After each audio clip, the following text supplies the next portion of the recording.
experience is not just winning. Experience is having losing trades as well. You need the experience.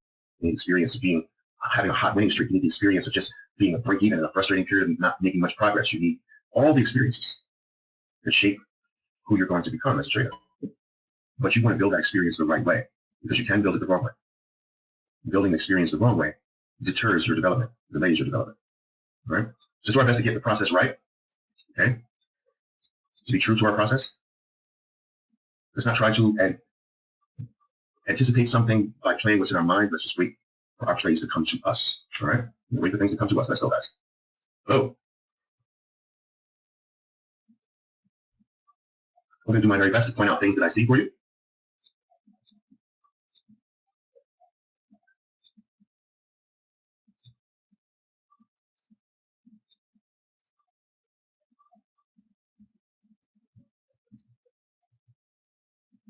Waterfield.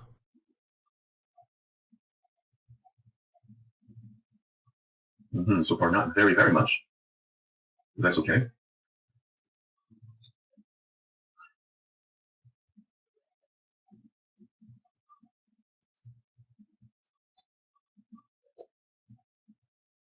Guys, is Twitter trading? Oh, yes, it just started trading. Wow.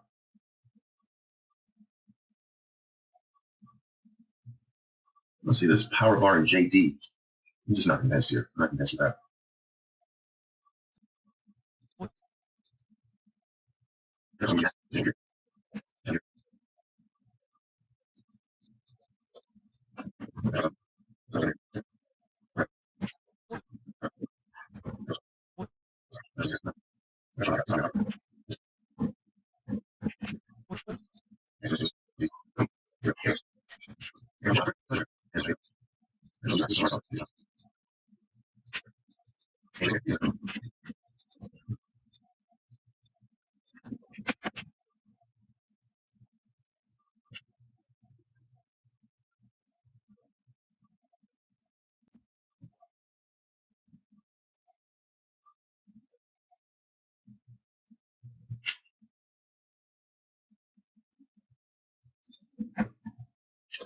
All right, guys.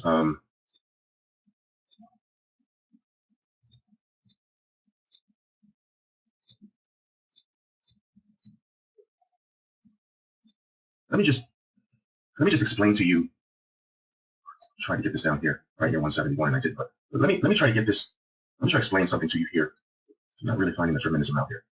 I want you guys know the concept of the fabulous four, right? I'm going to use Microsoft here. You guys know the concept of the fabulous four, where you grab your 20-period moving average, right? You grab the 20 and the 200. You grab the prior day's closing price, and you grab that last part of yesterday's data, which is here. And look at this fabulous four. So what do you see there? What do you see with that fabulous four? That's right, Ella. It's very wide. What are the best fabulous fours? Wide? The wide ones? No, narrow ones. So that's why this morning's a little odd. You need to experience these. These are going to be your most challenging mornings when it's wide, when all your fat fours are wide. Now, what makes a wide fat four? When the last part of the prior day drops big or rallies big. You see? That's going to be that's what's going to create wide fat fours. So when you look at Facebook, you see the fall off right at the end of the day? Boom. So now this is your prior day's close. This is where it fell off from. And your fat four is now wide. Now, wide fat fours lead to higher uncertainty, which means that unless you start to get flow, you can't trust as much the initial move. So, for instance, look at the initial move in NVIDIA, which I think was up. That's what I'm saying. I don't trust these. I see some up bars, but I don't trust them. See, this is a green movement upward, right? But that's in the trap zone, and it's in a wide trap zone. I like it. Your best plays are going to, statistically, not all the time, come from narrow fat floors. You see? Or the wide ones are trickier. So a lot of times, if the wideness of your fat floor throws you off a little bit, I don't want you to be too worried. You then revert to becoming a pullback trader. So what does that mean? The second move, the secondary move. So let's say you miss this move to the downside. Why don't you do that in a different color? All right, I missed that move. Well, if the bounce happens and stays in the lower 50%, and you get a signal, then you can take the secondary move. You understand? But I do want you to apply some extra caution, which I think is what we did when you got these wide fat fours going on here. Does that make sense, traders? All right. So I want you to think this way. Narrow fat fours have higher chance of initial flow. The wide fat fours have a higher chance of erratic behavior. Power bar, no flow. Power move back down, no flow. It's higher uncertainty, higher level of being erratic with wide fat fours. Once something reveals flow, and if you miss that flow, that initial move, you can play the secondary move.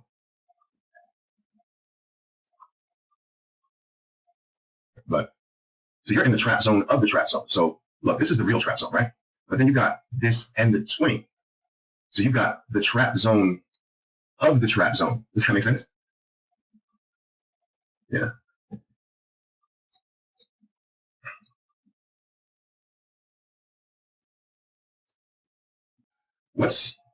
What do you really need to ignore the trap zone? Unmistakable what? Violence.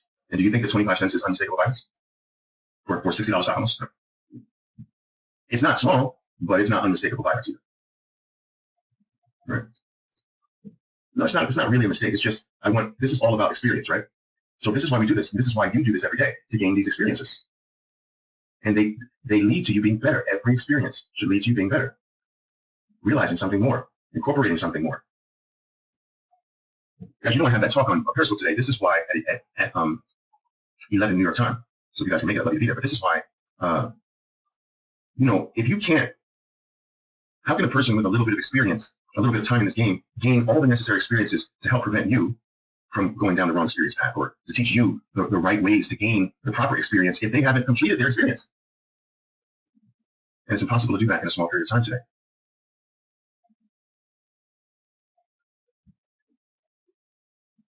There's nothing that the market can do at this point that I haven't been through thousands and thousands of times. It can't surprise me. It can't show me something that I'm not familiar with. You understand what I'm saying, guys? That is impossible. It doesn't have that many different scenarios in the first place, but it can't throw me. And that's where you want to get with your experience, that you've seen it all, not just once, because once doesn't count. Not even a few times counts. Thousands and thousands of times.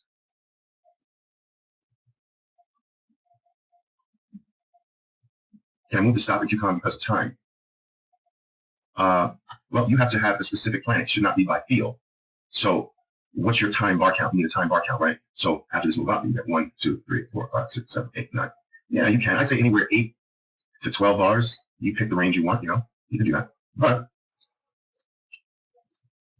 you're short down here? Is that where you're short? A little bit earlier. Okay. I like that a little bit better. Yeah. And this is what I mean by wide fat fours, guys. You see? So here's your fat four. And here's your move up. Here's your move down. Here's your move up. It's like the odds of whippiness are higher. Please tell me you understand this, guys. Just a few of you. The odds of whippiness, whip back and forth, the odds are higher when your fat four is wide. Okay.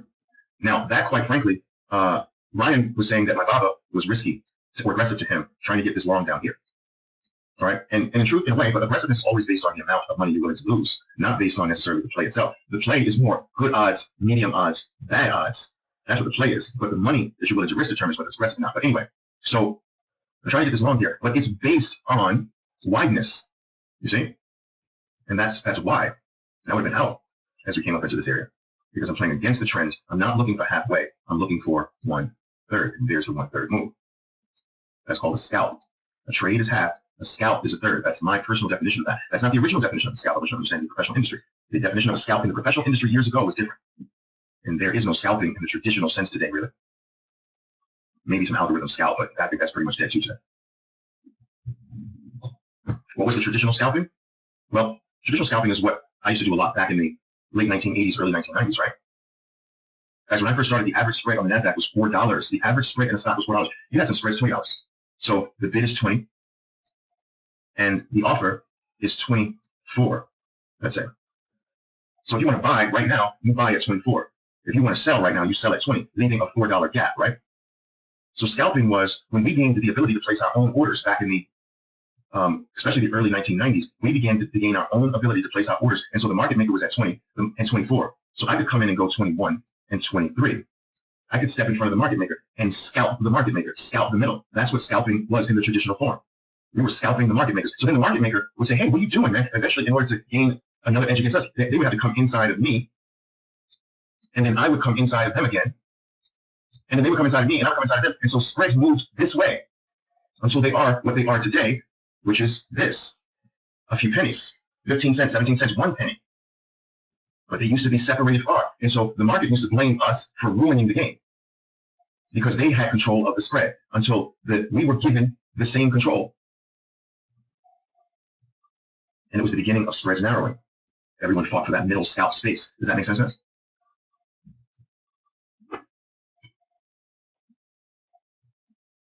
All right. I guess I lost a lot of you on that. Only a couple people understood that, but it doesn't matter.